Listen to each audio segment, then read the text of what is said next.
कामायनी में आप लोगों ने कल वो प्रसंग पढ़ा था जब मनु प्रलय के बाद अकेले बैठे हुए और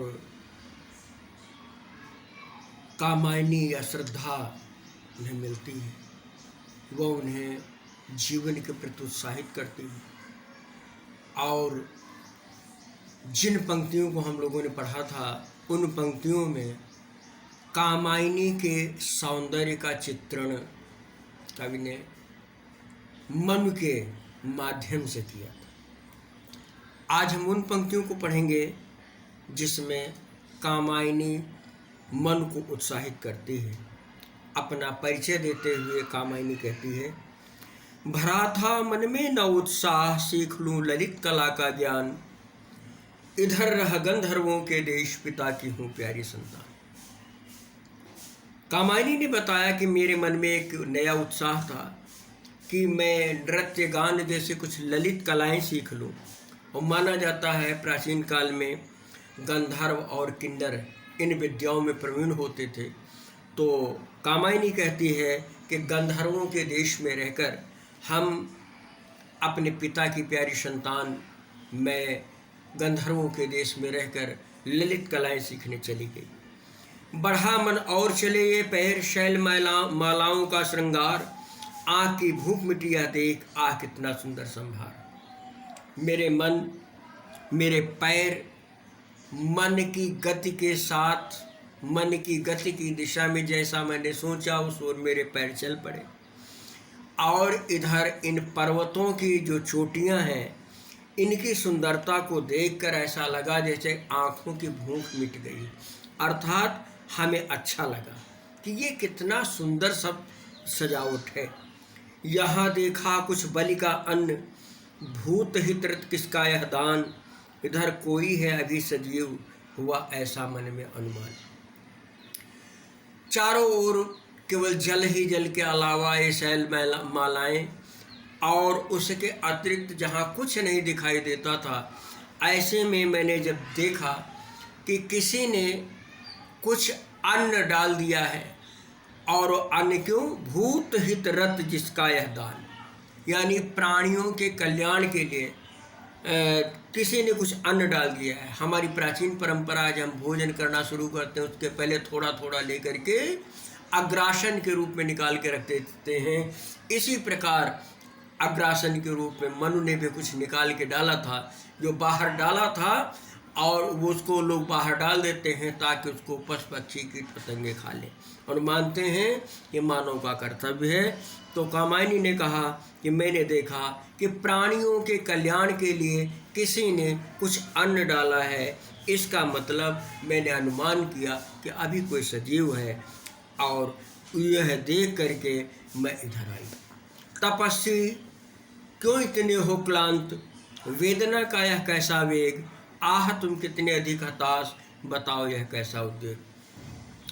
हे तपस्वी, तुम इतने दुखी क्यों हो, तुम्हारे मन में ये वेदना क्यों है, तुम इतने हताश क्यों हो, तुम्हारे मन में इस प्रकार की ये जो भावना है उसका क्या कारण है। दुख की पिछली रजनी बीच, विकसता सुख का नवल प्रभात, एक पर्दा या झीना नील, छिपाए है जिसमें सुख का। जब दुख रूपी रात बीतती है तभी सुख रूपी सवेरा होता है।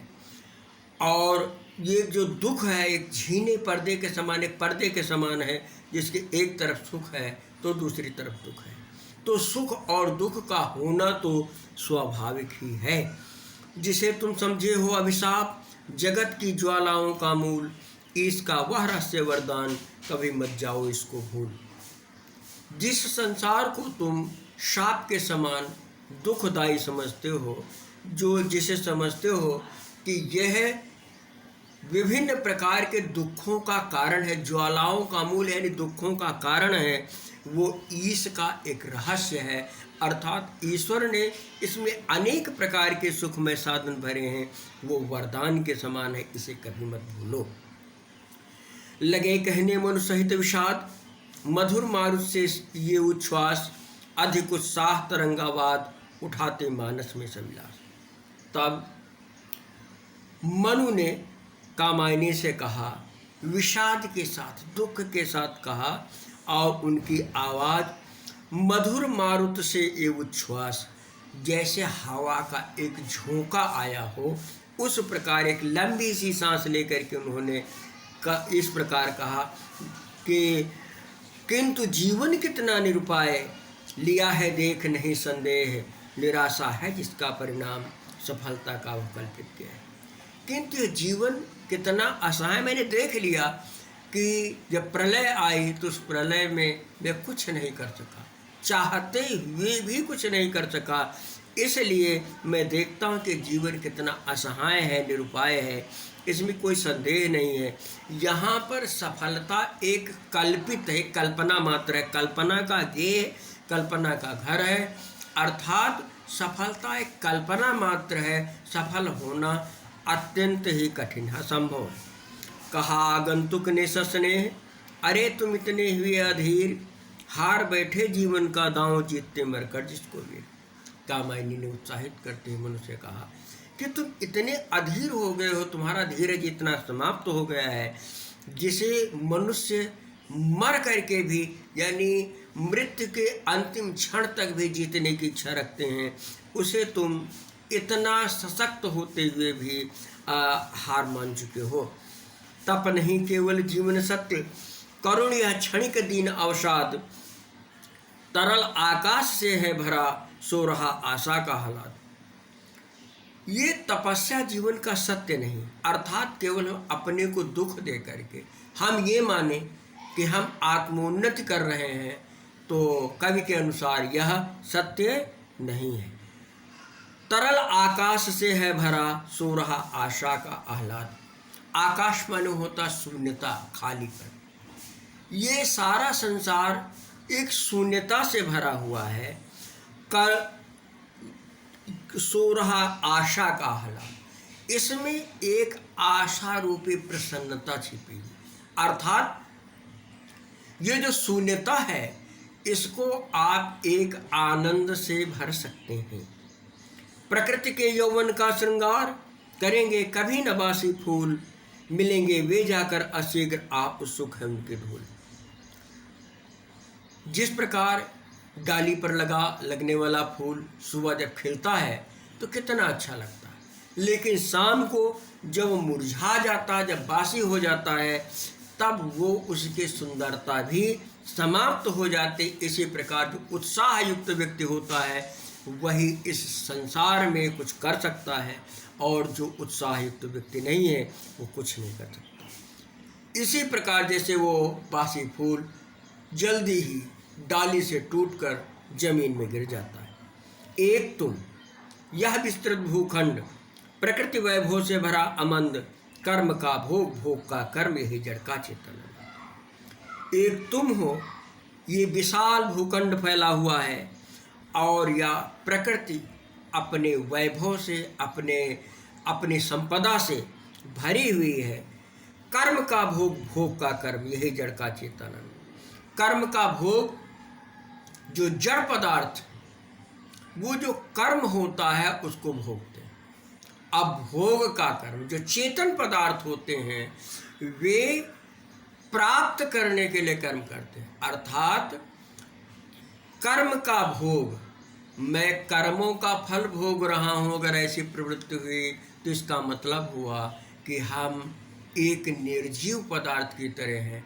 अगर हम कुछ प्राप्त करने के लिए कर्म करते हैं तो वह हमारे सचेतन होने का प्रमाण है। अकेले तुम कैसे असहाय, अकेले तुम कैसे असहाय, यजन कर सकते तुच्छ विचार, तपस्वी आकर्षण से हीन, कर सके नहीं आत्मविस्तार। मैं अकेला हूँ, असहाय हूँ, तो मैं यजन यानी अच्छे कार्य कैसे कर सकता हूँ, यज्ञ कैसे कर सकता है, तुम्हारा तुच्छ विचार है। तपस्वी, तुम्हारे संपूर्ण आकर्षण समाप्त हो गए, इसीलिए तुम्हारी आत्मा विस्तारित नहीं, अर्थात तुम खुले मन से कुछ नहीं सोच पा रहे हो। समर्पण लो सेवा का सार, सजल संसृत का यह पतवार, आज से यह जीवन उत्सर्ग इसी पत्तल में विगत है। विकार। समर्पण यानी हम अपने को अर्पित करते, क्या होगा क्या नहीं इससे कोई मतलब नहीं, ये सेवा का मूल तत्व है। तो मनुष्य कामायनी कहती है कि तुम समर्पित भाव से अपने कार्य करो। सजल संस्कृति का यह पतवार, ये जो जल युक्त सृष्टि है उसमें यह भावना, समर्पण की भावना एक पतवार की तरह है कि मैं अपने लिए नहीं कर रहा हूँ, सबके लिए कर रहा हूँ। आज से यह जीवन उत्सर्ग इसी पद तल में विगत विकार, और मैं भी आज से तुम्हारे साथ इस कार्य में सहायक दूँ। बनो संस्कृति के मूल रहस्य, तुम्ही से फैलेगी यह बेल, विश्व भर सौरभ से भर जाए सुमन के खेलो सुंदर खेल। इस सृष्टि के रहस्य बनो, अर्थात इस सृष्टि को आगे बढ़ाने में अपने कार्य करो, और तब तुमसे एक ऐसी लता फैलेगी जिससे संपूर्ण विश्व उसके सुगंध से भर जाएगा। इस प्रकार के कार्य करो। और यह क्या तुम सुनते नहीं, विधाता का मंगल वरदान, शक्तिशाली हो विजयी बनो, विश्व में गूंज रहा जयगान। और यह क्या तुम ये नहीं सुन रहे हो कि यह विश्व का विधाता का मंगल वरदान, जो वास्तव में ईश्वर का मंगल वरदान है, क्या तुम उसको नहीं सुन रहे हो? वो कह रहा है कि शक्तिशाली हो और विजयी बनो, विश्व में तुम्हारा जय गान गूंजेगा, अर्थात तुम विजय को प्राप्त करोगे। डरो मत अरे अमृत संतान, अग्रसर है मंगलमय वृद्धि, पूर्ण आकर्षण जीवन केंद्र, खिंची आएगी सकल समृद्धि। डरो नहीं, तुम अमृत को प्राप्त हो और तुम्हें निरंतर मंगलमय कार्य करते आगे बढ़ना है। और जब तुम ऐसा करोगे तो संपूर्ण प्रकार की संपत्तियां, संपूर्ण प्रकार की समृद्धि अपने आप तुम्हारी ओर खिंची चली आएंगी। विधाता की कल्याणी सृष्टि, सफल हो इस भूतल पर पूर्ण, पटे सागर बिखरे ग्रहपुंज और ज्वालामुखियां हो चूर।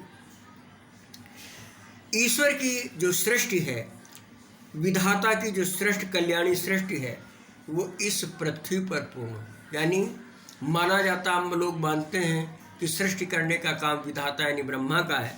तो ब्रह्मा की का जो कार्य है उसको करने में तुम सफल हो। ये समुद्र जो जल ही जल दिखाई दे रहा है, ये समाप्त हो, पट जाए, और ये जो आग की चिंगारियों जैसे ग्रहपुंज फैले हुए हैं, यह इकट्ठे हों, और जो जगह जगह ज्वालामुखियाँ हैं, ये ज्वालामुखियाँ समाप्त हों, और उन्हें चिंगारी सदर सदर कुचलती रहे खड़ी सानंद, आज से मानवता की कीर्ति अनिल भूजल में रहे न बंद। और जैसे चिंगारी को हम बड़ी आसानी से पैर से मसल देते, उसी प्रकार ये जो ज्वालामुखियाँ या जो ग्रहपुंज हैं, जो समुद्र हैं, इनकी जो परेशानियाँ हैं, यह सब समाप्त हो जाएं, और हम केवल जो वायु, पृथ्वी, जल, इन्हीं को अपना अवरोध मानते हुए इन्हीं से अवरोधित होकर एक जगह पर ना पड़े रहें। जलधि के फूटे कितने उत्स, दीप कच्छप डूबे उतराएं, किंतु वह खड़ी रहे दृढ़ मूर्ति, अभ्युदय का कर रहे उपाय। इस समुद्र में कितने ही स्रोत फूटे, उत्स माने स्रोत, और कच्छप की तरह, कछुए की तरह दीप डूबे और उतराएं, किंतु तुम दृढ़ता के साथ अपने अभ्युदय के, अपनी उन्नति के उपाय करते रहो। शक्ति के विद्युत कण जो व्यस्त, विकल बिखरे हैं हो निरुपाय, समन्वय उनका करें समस्त विजयनी मानवता हो जाए। हम प्रकृति में जो विभिन्न प्रकार के अवयव हैं, इन सभी अवयवों को समन्वित करें, एक साथ लाएं, और उससे इस मानवता के कल्याण के लिए कार्य करते हुए अपने सब कार्य समाप्त करें। तो कामायनी से सर्ग, कामायनी का यह अंश पूरा हुआ। इसमें देखिए जितना आज हम लोगों ने पढ़ा है, इसमें मधुर मारुत से उच्छ्वास में उपमा अलंकार है। और इसके बाद यहाँ द्वीप कच्छप में रूपक अलंकार है। और अन्य भी आप देखेंगे इनमें कई स्थानों पर अनुप्रासिक छटा दिखाई पड़ती है। उन्हें चिनगारी सदृश दर्प में उपमा अलंकार है। और आप लोगों को अलंकार बताए गए हैं, उनके अनुसार इसमें समझने का प्रयास करें। अब इसके बाद अगला पाठ पढ़ेंगे और इस पाठ से कुछ प्रश्न लिखेंगे। आप सभी लोग पाठ को ध्यान से पढ़ें, जिससे कहीं से भी कुछ पूछा जाए तो उसे बताना आसान हो। धन्यवाद।